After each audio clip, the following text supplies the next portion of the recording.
നമസ്കാരം. പാലത്തായി പത്മരാജൻ മാസ്റ്റർ അഥവാ പപ്പൻ മാഷ്, അദ്ദേഹം ഒരു പെൺകുട്ടിയെ പീഡിപ്പിച്ചു എന്ന കേസ്, അതുമായിട്ട് ബന്ധപ്പെട്ട് അദ്ദേഹത്തിന് ശിക്ഷ കിട്ടി. ഇപ്പോൾ അദ്ദേഹം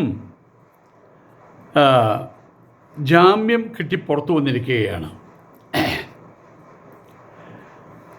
ഞാൻ മനസ്സിലാക്കിയോടത്തോളം ആ കേസ് വീണ്ടും പുനരന്വേഷണത്തിനും വിചാരണയ്ക്കും വെച്ചിരിക്കുകയാണ്.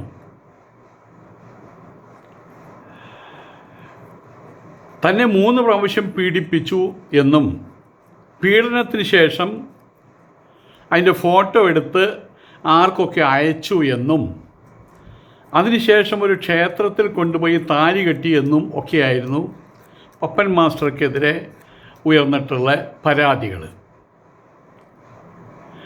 പീഡനം നടന്നു എന്ന് പറയുന്ന സംഭവത്തിന് 2 മാസത്തിന് ശേഷമാണ് ഈ പെൺകുട്ടികളുടെ വീട്ടുകാർ പരാതി കൊടുക്കുന്നത്. അങ്ങനെ ഒരു പരാതി കൊടുക്കുന്നതിന് മുൻപ് ആ പാലത്തായി നാട്ടിൽ ചില സംഭവങ്ങൾ അവിടെ ഉണ്ടാകുന്നുണ്ട്. അതും ഈ കേസിൽ വളരെ പ്രധാനപ്പെട്ട കാര്യമാണ്. ആ സ്കൂൾ അധ്യാപകൻ പത്മരാജൻ മാസ്റ്റർ പൗരത്വ നിയമത്തെ അനുകൂലിച്ച് സോഷ്യൽ മീഡിയയിൽ പോസ്റ്റ് ഇട്ടിട്ടുണ്ടായിരുന്നു.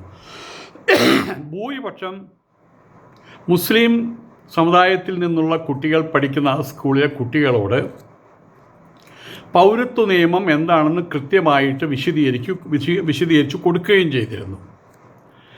ഈ കുട്ടികൾ അത് അവരുടെ വീട്ടിൽ ചെന്ന് പറയുകയും അത് അവരുടെ രക്ഷാകർത്താക്കൾ ഏറ്റെടുക്കുകയും അത് വലിയ വിഷയമാക്കുകയും ഈ അധ്യാപകനെ പുറത്താക്കണമെന്ന് സ്കൂൾ മാനേജ്മെൻറ്റിനോട് ആവശ്യപ്പെടുകയും ചെയ്തു. ഇവിടെ നിന്നാണ് ഇത് തുടങ്ങുന്നത്. ഇന്നത്തെ കേരളത്തിൽ മുസ്ലിം എന്നൊരു വാക്ക് ഉച്ചരിക്കണമെങ്കിൽ ഈ പേപ്പട്ടി മതത്തിൻ്റെ തലയാളുകളുടെ അനുവാദം വേണമെന്നായിട്ടുണ്ട്. ഒരു കാലഘട്ടത്തിൽ ഏകദേശം ഒരു 50-60 വർഷങ്ങൾക്ക് മുൻപുള്ള ആ ഒരു കാലഘട്ടത്തിൽ 10-15 വർഷം കേരളത്തിൽ നിന്ന് നമ്മൾ സാധാരണ പട്ടന്മാരെന്ന് പറയും, തമിഴ് ബ്രാഹ്മണന്മാർ, അവരടങ്ങി ഒതുങ്ങി ജീവിക്കുന്നവരാണ്. യാതൊരു ശല്യത്തിനും അവർ വരില്ല. സഭയിൽ കൊള്ളാത്ത വാക്കുകൾ അവർ പറയില്ല. ആ ഒരു കാലഘട്ടത്തിൽ ഇവിടെ അവരുടെ സ്വത്ത്, ഭൂപരിഷ്കരണ നിയമപ്രകാരം അവർ സ്വത്ത് കുറേ നഷ്ടപ്പെട്ടു. അത് കിട്ടിയ കുറേ ആളുകൾ ഇവരെ കാണുമ്പോൾ പുച്ഛിക്കാൻ തുടങ്ങി. പ്രധാനമായിട്ട് അവരിവിടെ എല്ലാവരും വിളിച്ചിരുന്നത് സ്വാമി എന്നാണ് വിളിച്ചിരുന്നത്. നമ്പൂതിരിമാരെ തിരുമേനി വിളിക്കുമ്പോൾ തമിഴ് അയ്യന്മാരെ പട്ടന്മാരെ സ്വാമി എന്നാണ് വിളിക്കുക. ആ വിളി മാറ്റി എന്താടോ ഏതാടോ സാമ്പാർ കുടിയ മോര് കുടിയ എന്നുള്ള രീതിയിൽ വരാൻ തുടങ്ങിയ സമയത്ത് അവർക്ക് മനസ്സിലായി ഇനി ഈ കേരളത്തിൽ നിൽക്കാൻ കഴിയില്ലെന്ന്. അങ്ങനെ അവിടുന്ന് വലിയൊരു ഒഴുക്കാണ് ഉണ്ടായത് മദ്രാസിലേക്കും ബോംബെയിലേക്കുമായിട്ട്. ബോംബെയിൽ മാട്ടുങ്ക കേന്ദ്രമാക്കിയിട്ട് ആ ഒരു കാലഘട്ടത്തിൽ അവിടെ ഉള്ള ഹിന്ദിക്കാർ മുഴുവൻ കടയിലുള്ള ആൾക്കാർ മുഴുവൻ മലയാളം പഠിക്കാൻ തുടങ്ങി. അത്രയും ആൾക്കാരായിരുന്നു അവിടെ വന്ന് ചേക്കേറിയത്. ഇന്ന് അതേ അവസ്ഥയാണ് ഹിന്ദുക്കൾക്ക് മൊത്തമുള്ളത്. ഹിന്ദുക്കളെ ഒരു 3-കിട പൗരന്മാരായിട്ട്, 2 പെറ്റ മക്കളായിട്ട്, പാർശ്വവൽക്കരിക്കപ്പെട്ടവരായിട്ട് മാറിയിരിക്കുകയാണ്. ഇതിൻ്റെ ഫൈനൽ ഔട്ട്കം എന്തായിരിക്കും എന്നറിയില്ല. എന്തായാലും അത് ശുഭമായിട്ടായിരിക്കില്ല കലാശിക്കുക, മംഗളമായിട്ടായിരിക്കില്ല കലാശിക്കുക എന്നുള്ള കാര്യം സത്യമാണ്. കാരണം 56-57% വരുന്ന ഹിന്ദുക്കളാണെന്ന് തീ തിന്നുന്നത്. എത്രത്തോളം തീ തിന്നാൻ പറ്റും? അളമുട്ടിക്കഴിഞ്ഞാൽ ചേരയും കടിക്കുമെന്ന് കേട്ടിട്ടില്ലേ? ഇന്നിപ്പോൾ മുസ്ലിം പെൺകുട്ടികൾ അവരെ കയ്യിലും കാലിലും ചങ്ങലയിട്ട് അവരുടെ മുഖത്ത് മുഖം മൂടി ധരിപ്പിച്ച് ചാക്കമൂടികളായിട്ട് അപ്പിക്കുപ്പായം ഇട്ട് അവരെ ശരിക്കും പറയുകയാണെങ്കിൽ ആട്ടുകല്ലിലിട്ട് ആട്ടി അരച്ചെടുക്കുകയായിരുന്നു ചെയ്തിരുന്നത് ഇവിടെയുള്ള ഉസ്തുക്കൾ എന്ന് പറഞ്ഞ പേപ്പട്ടി മതത്തിൻ്റെ തലയാളുകൾ. ഇനി അവർക്കത് കഴിയും തോന്നുന്നുണ്ടോ? ഇടുത്തി വീണ പോലെയായി. പെൺകുട്ടികൾ സ്വയം പ്രഖ്യാപനം നടത്തി. ഇന്ത്യക്ക് സ്വാതന്ത്ര്യം കിട്ടിയത് ആഗസ്റ്റ് 15-ാം തീയതി. ഒരു മാസം കഴിഞ്ഞപ്പോൾ ഇവർക്കും സ്വാതന്ത്ര്യം കിട്ടി. അപ്പോൾ അവർ പ്രഖ്യാപിച്ചു. അടുക്കളയിൽ നിന്ന് അവർ അരങ്ങത്തേക്ക് വന്നു. ഹിന്ദുക്കളിലുണ്ടായിരുന്നൊരു പ്രശ്നം, അന്ന് വീട്ടിൽ ഭട്ടതിരിപ്പാടെന്ന് പറഞ്ഞ മഹാത്മാവ്, പ്രേംജി, MRB, EMS, പരിയാനംപറ്റ, മുല്ലനേഴി നീലകണ്ഠൻ മുതൽ പേര്, അവരൊക്കെ സഹായിച്ചു. ആണുങ്ങൾ പുറകിൽ നിന്ന് സഹായിച്ചു. പക്ഷേ മുസ്ലിം പെൺകുട്ടികളെ സഹായിക്കാൻ ആണുങ്ങളൊന്നും ഉണ്ടായ ചരിത്രം കാണുന്നില്ല. ഏതായാലും അവരായിട്ട് തന്നെ പ്രഖ്യാപിച്ചു അവരുടെ സ്വാതന്ത്ര്യം. ഇനി അവരുടെ പേരും പറഞ്ഞ് ഒരു ഉസ്തുക്കളും ഒരാശാരി സുന്ദരി ആലപ്പുഴ ഒന്നും വരാനുള്ള സാധ്യതയില്ല. എല്ലാവരുടെയും വാഴയിൽ പഴം കുത്തിക്കയറ്റി വെച്ച് കഴിഞ്ഞു. ഇനി മിണ്ടുമില്ല. ഞാനൊരു കൂട്ടത്തിൽ പറഞ്ഞു എന്ന് മാത്രം. ഇതുപോലെ തന്നെയാണ് ഇവിടെയുള്ള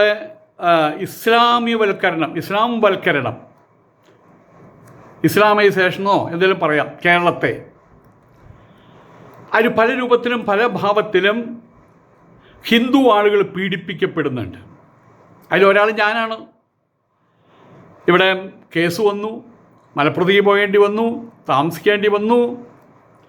അത് കഴിഞ്ഞപ്പോഴേക്കും ഈ പേപ്പട്ടി മതത്തിലെ കൊച്ചു പേപ്പട്ടികൾ ജയിലിലെ ഗുണ്ട എങ്ങനെയുണ്ട് എന്നിത്യാദി അവഹേളനങ്ങൾ അന്നേ ഞാൻ പറഞ്ഞതാണ്. നിങ്ങൾക്കുള്ളത് വഴിയെ വരുമെന്ന്. കിട്ടിയല്ലോ. ഇന്നലെ രാത്രി സത്യം പറഞ്ഞാൽ ഉറങ്ങാൻ കഴിഞ്ഞില്ലെന്നുള്ളതാണ്. പല വീഡിയോസും വരികയാണ്. ഇത് കണ്ടു സ്വാമിജി, ഇത് കണ്ടു സ്വാമിജി, ഇത് കണ്ടു സ്വാമിജി എന്ന്. പെൺകുട്ടികൾ, മുത്തുമണികൾ, അലവലാതി പെൺകുട്ടികളൊന്നുമല്ല. ഏതായാലും അങ്ങനെയുള്ള ഇസ്ലാം വൽക്കരണത്തിൻ്റെ ഭാഗമായിട്ട് അവർ ചെയ്യുന്ന ക്രൂരകൃത്യങ്ങളിൽ ഒന്നാണ് ഈ പപ്പൻ മാഷെ ജയിലിലാക്കിയത്. അദ്ദേഹം പൗരത്വ നിയമത്തെ വിശദീകരിച്ച് കുട്ടികൾക്ക് പറഞ്ഞു കൊടുത്തു. എന്താണ് പൗരത്വ നിയമം? അതിനെക്കുറിച്ച് വിശദീകരിച്ച് ഓപ്പൺ മീഡിയയിൽ അദ്ദേഹം സോഷ്യൽ മീഡിയയിൽ പോസ്റ്റ് ഇട്ടു. അപ്പോഴേക്കും ചൊറിയായി, കടിയായി, ഇദ്ദേഹത്തെ ഏതെങ്കിലും രീതിയിൽ നാണം കെടുത്തണം, മാനം കെടുത്തണം, ആ സ്കൂളിൽ നിന്ന് ജോലി ഇല്ലാതാക്കണം. അതിനുള്ള ശ്രമങ്ങൾ ആരംഭിച്ചു. മാനേജ്മെൻറ്റിനോട് പോയിട്ട് ആവശ്യപ്പെടുകയും ചെയ്തു. അതിനങ്ങനെ എളുപ്പം കഴിയില്ല എന്ന് മാനേജ്മെൻറ്റ് പറഞ്ഞപ്പോൾ പിന്നെ അടുത്ത മാർഗം ഇത് മാത്രമേ ഉള്ളൂ. നമ്മളുടെ കമലതളം സിനിമയിൽ ഞാൻ രംഗം കണ്ടു. അതിൽ നെടുമുടി വേണു പറയുകയാണ്, നമുക്കൊരു കാര്യം ചെയ്യാം ടീച്ചറെ കയറിപ്പിടിച്ചു. മോഹൻലാലിൻ്റെ കഥാപാത്രം ടീച്ചറെയാണ് കയറിപ്പിടിച്ചു എന്ന് പറഞ്ഞിട്ട് കേസുണ്ടാക്കിയോ, എളുപ്പമാണെന്ന്. അപ്പോൾ ടീച്ചറെല്ലാം ആട്ടുന്നുണ്ട്.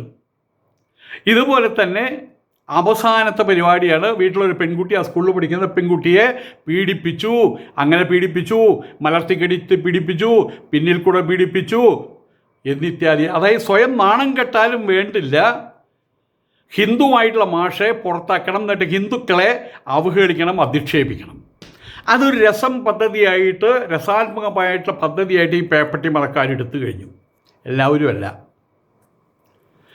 ഏതായാലും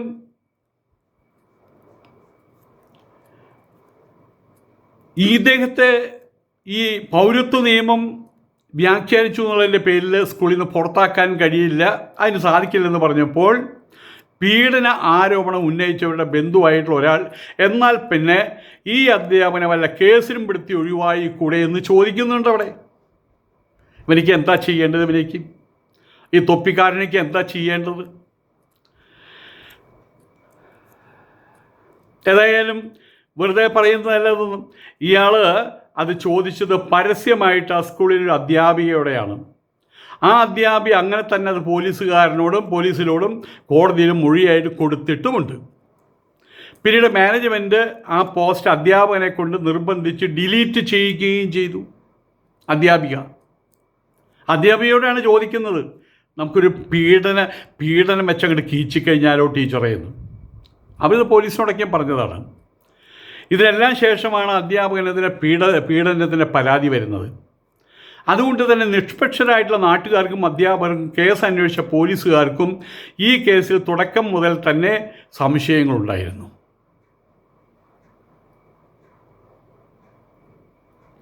മൂന്ന് തവണ പീഡനം നടന്ന സ്ഥലങ്ങൾ എവിടെയാണ്? ഒന്ന് സ്കൂൾ ലൈബ്രറി, 2 അധ്യാപകന്മാരുടെ സ്റ്റാഫ് റൂം, 3 സ്കൂളിലെ പബ്ലിക് ടോയ്ലറ്റ്. പീഡനം നടന്ന സമയങ്ങൾ ഏതാണെന്നറിയാമോ? സ്കൂൾ നടക്കുമ്പോൾ അതിൻ്റെ ഇടയിൽ ഇൻ്റർവെല്ല് വരും, ചെറിയ ഇൻ്റർവെല്ല്. ആ സമയത്ത് 450ഓളം കുട്ടികൾ പഠിക്കുന്ന ആ സ്കൂളിലെ പബ്ലിക് ടോയ്ലറ്റിലും ലൈബ്രറിയിലും സ്റ്റാഫ് റൂമിലും ഇൻ്റർവെൽ സമയത്ത് വേറെ ആരും വന്നില്ല എന്ന് എങ്ങനെയാണ് വിശ്വസിക്കുക? കുട്ടി കൊടുത്ത മൊഴി പ്രകാരം ടോയ്ലറ്റിൽ പീഡനം നടന്നു സമയത്ത് അധ്യാപകൻ ഉടുത്തിരുന്ന മുണ്ട് അഴിച്ചു കുട്ടിയുടെ കൈയും വായും മൂടിക്കെട്ടിയാണ് പീഡിപ്പിച്ചതെന്നാണ് പറയുന്നത്. പീഡനം കഴിഞ്ഞ് അധ്യാപകൻ പുറത്തു പോയതിന് ശേഷം കുട്ടി സുഹൃത്തുക്കളെ വിളിച്ചാണ് ആ മുണ്ട് അഴിപ്പിച്ചത്. അപ്പോൾ ഉയരുന്ന ചോദ്യം, മുണ്ടില്ലാതെ എങ്ങനെയാണ് ഇൻ്റർവെൽ സമയത്ത് അധ്യാപകൻ സ്കൂളിലൂടെ നടന്നത്?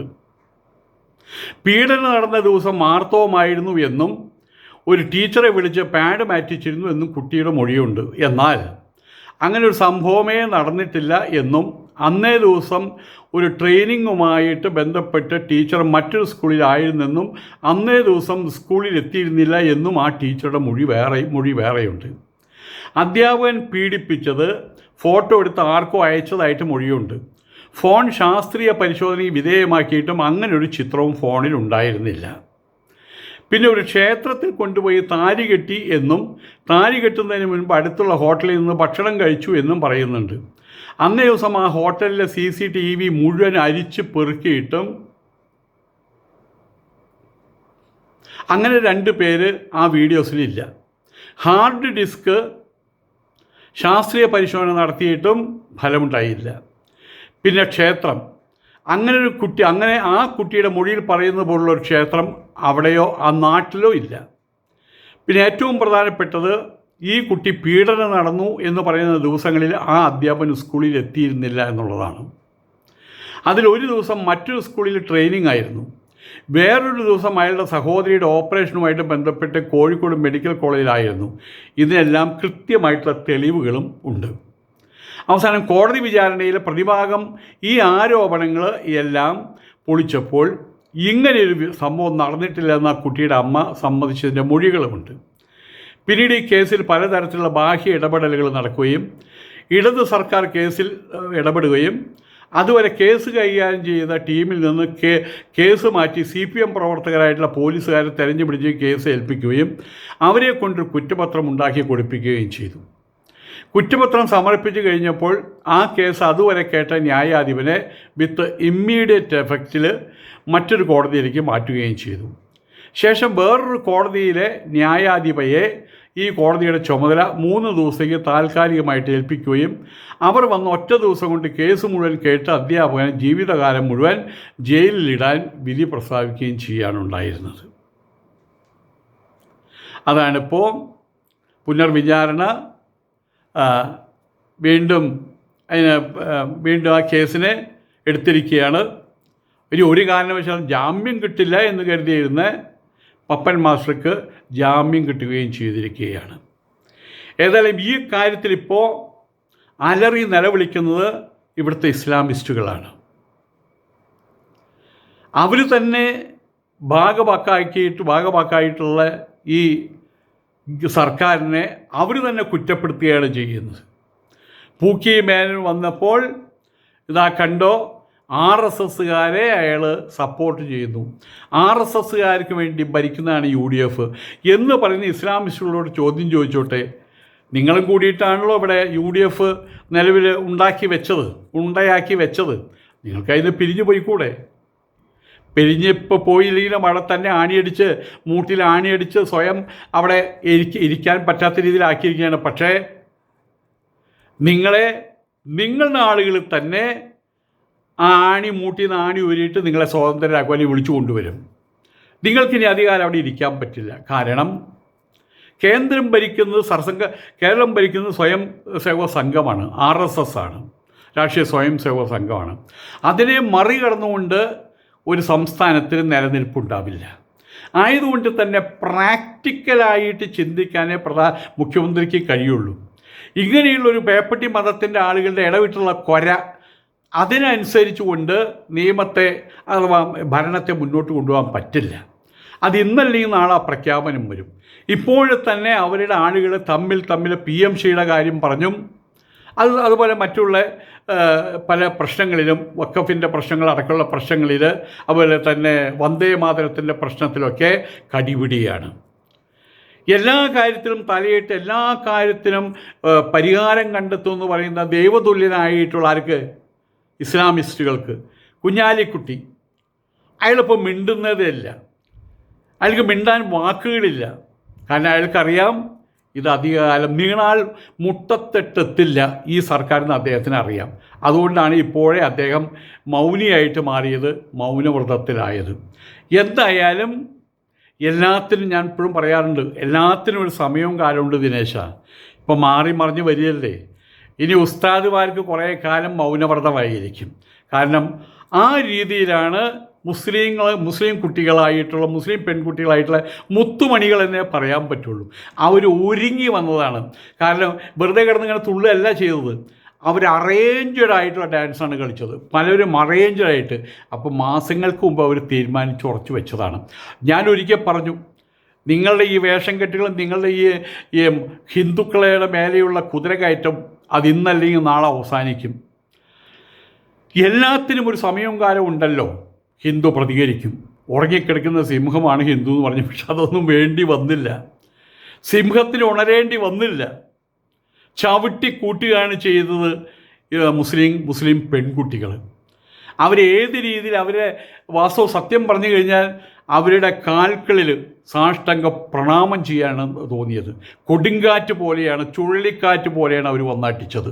ഇവിടെയുള്ള നമ്മളുടെ ഇവരൊക്കെ ഉണ്ടല്ലോ, അവൻ്റെ പേരെന്താണ്, ആലപ്പുഴയിൽ എടുത്തിട്ടുണ്ടല്ലോ ഒരു ആശാരി സുന്ദരി ഉസ്താദ്, അവനിനി വായ തുറക്കില്ല. അത്രയും മാത്രം തെമ്മാടിത്തരമാണ് അവൻ ഹിന്ദുക്കളുടെ ഇടയിൽ വളരെ മനോഹരമായിട്ട് അവൻ പറഞ്ഞിരുന്നത്. ഏതായാലും അവൻ്റെക്ക് വായ അടപ്പിച്ചു. ഇനിയിപ്പോൾ ഇവിടുത്തെ ഹിന്ദുക്കൾക്കോ അല്ലെങ്കിൽ ശശികല ടീച്ചർക്കോ RV ബാബുവിനോ അങ്ങനെയുള്ള ആൾക്കാർക്കോ ഇതിൻ്റെ വോയിസ് ഇല്ല. കാരണം എന്താണ്, ചെയ്യേണ്ടത് മുസ്ലിം പെൺകുട്ടികൾ തന്നെ ചെയ്തു. അവർ തന്നെയാണത് ചെയ്യേണ്ടതും. ഏതായാലും ആരോ പറഞ്ഞു, ഇനിയിപ്പോൾ പരമദൈവതം അവിടെ ചെല്ലുന്ന സമയത്ത് എല്ലാം ഇനിയിപ്പോൾ ഈ കളിക്കുന്ന പെൺകുട്ടികൾ 1000കണക്കിന് 10000കണക്കിന് പെൺകുട്ടികൾ പോകാൻ പോകുന്നത് നരകത്തിലെ വറകുകൊള്ളികളായിട്ടാണല്ലോ പോകാൻ പോകുന്നത്. ഇപ്പോഴുള്ള നരകം മതിയാവില്ല അത്രേ. അപ്പോൾ പുതിയ നരകത്തിൻ്റെ കൺസ്ട്രക്ഷൻ നടത്താൻ വേണ്ടി സ്പോൺസർമാരെ ഇപ്പം തന്നെ അന്വേഷിച്ചോളൂ എന്ന് പറഞ്ഞിരിക്കുകയാണ്. ആരോട്? ദൈവത്തോട് തന്നെ. ഇത് ഒരു തുടക്കം മാത്രമാണ്. ഇനി പറയും ഈ കുട്ടികൾക്ക് ഈമാനില്ല. എന്തുട്ടി ഈമാനാണ്ടോ? സ്വന്തക്കാരെയും ബന്ധുക്കളെയും സമൂഹത്തെയും അന്യമതസ്ഥരെയും മുഴുവൻ വെറുപ്പിച്ച് നടക്കുന്നതാണോടോ ഈമാൻ? പച്ചത്രി ഗുണ്ടായുസ് മാത്രം കൈ മുതലാക്കിയിട്ട് അതും വെച്ച് അത് ആയുധമാക്കിയിട്ട് ഇതര മതസ്ഥരെ അധിക്ഷേപിക്കുന്നതാണോടോ പേപ്പട്ടി ഈമാൻ? അതാണോടോ പേപ്പട്ടി ഈമാൻ? നിങ്ങളുടെ ഈമാൻ അതാണോടാ പേപ്പട്ടി? പറയടാ പേപ്പട്ടി മതക്കാരാ.